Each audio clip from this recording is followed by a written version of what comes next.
Describe how that picture took place. What happened as that was it? I was on the air broadcasting the president's death when the White House travel office person grabbed me by my suit collar from behind and said I had to go with him.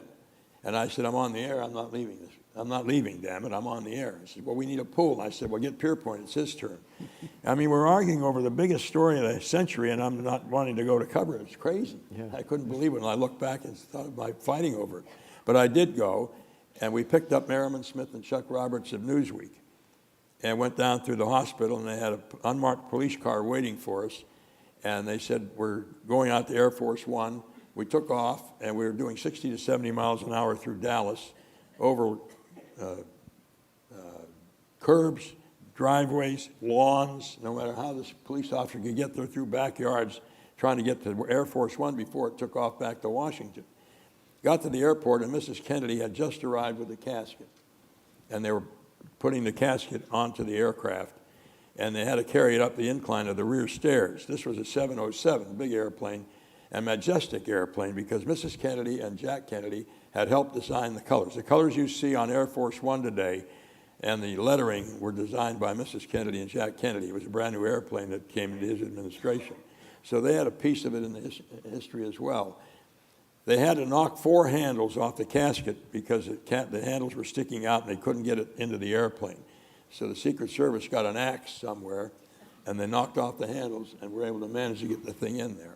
I went around the side of the airplane with Merriman Smith and Chuck Roberts and climbed in from another side of the aircraft, coming from the front end of the plane, went back to the midships, and I saw Mrs. Johnson, I saw President Johnson in there with a group of people, and President Johnson was talking to Marie Famer, his secretary. I talked to Marie for a little bit, and they said they were trying to assemble and get a judge from downtown to come out and do the swearing in. Mrs. Kennedy was in the rear with the casket. Marie told me that when the president arrived on the aircraft, which was maybe 15 minutes, no more than that, than Mrs. Kennedy's arrival, the first thing he did was he asked for a hot cup of vegetable soup. And he said to Marie, I've lived a year since this morning. And then he told her, and I overheard him tell her, that I would like you to go and ask Mrs. Kennedy if she will stand with us at the swearing in. And Marie went back and talked to Mrs. Kennedy or sent a message back.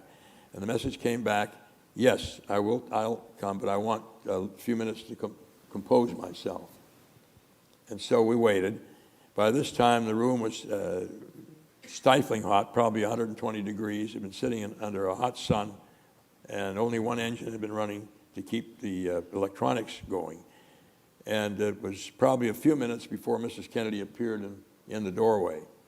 And that's when the sobbing, the quiet sobbing by the young Kennedy staff. You have to understand these were young people in their 20s and 30s who had made the long march to the campaign and made him president, and they'd gone through the Bay of Pigs and the Cuban Missile Crisis, and he was their hero, and now he was gone. And the sadness of this scene was evident on the faces of these young women with the mascara streaking their cheeks as they were waiting for Mrs. Kennedy. And once she came into the room, the crying became almost unbearable among everyone. The sobbing was just unbelievable. And was Mrs. Kennedy crying? No. Was Jackie Kennedy crying? No, she was not. She was standing in the doorway, and we could see her.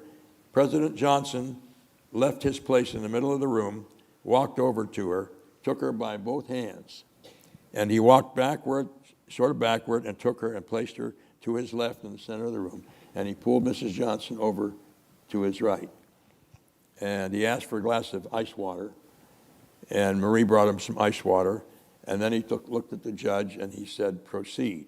Now, as a pool reporter, it's my responsibility to write everything I saw.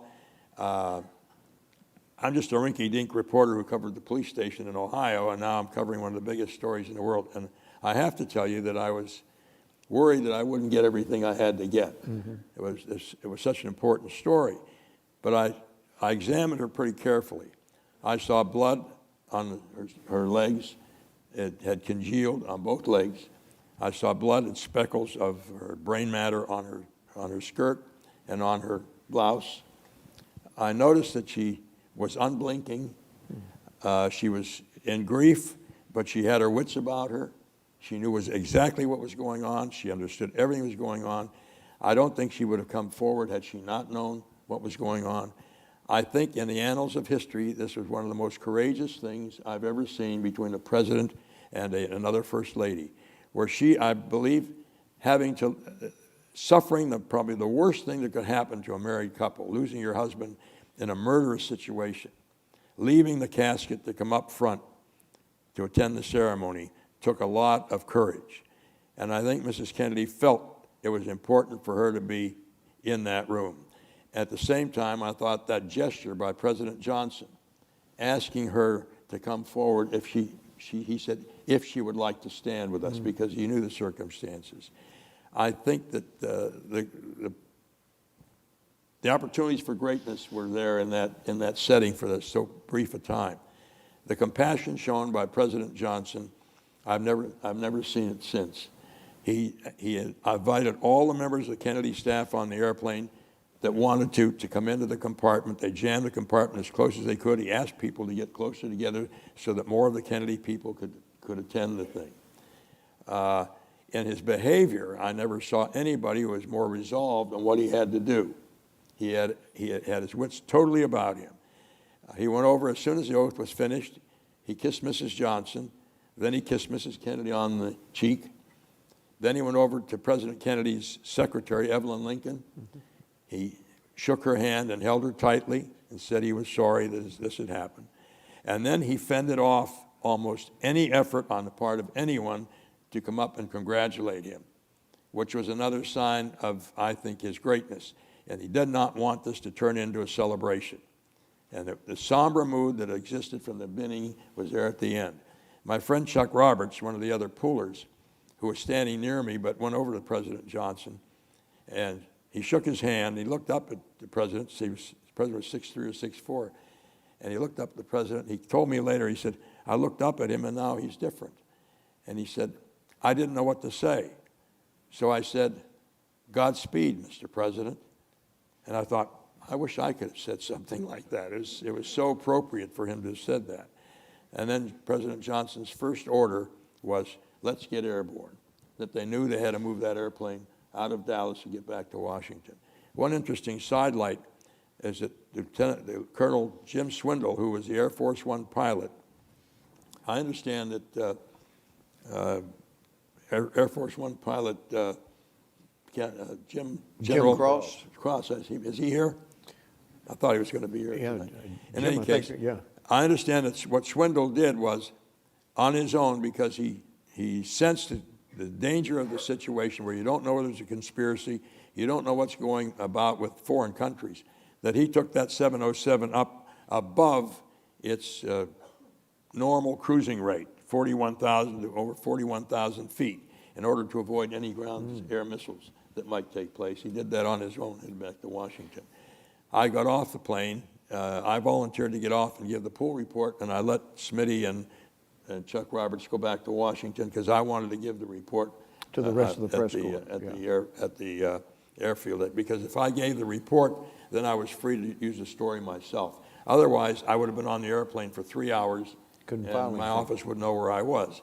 So it's a selfish act on my part. I said I'd get off and do the pool report. But I stood there with Judge Hughes.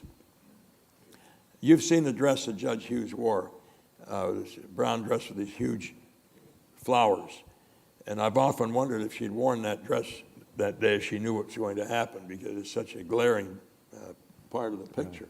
In any case, she was in tears the whole time. She said President Johnson had nominated her for the office and that President Kennedy had appointed her. And we both stood there, and in tears, we watched Air Force One disappear into the eastern sky.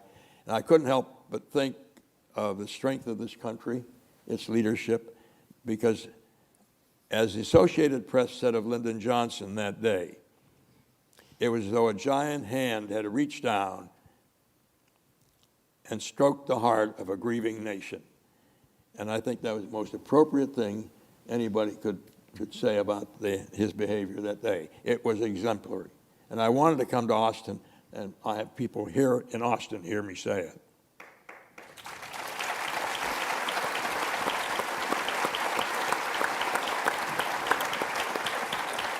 Well, Lucy Johnson is here in the audience, and she heard what you just said, so I think it was appropriate.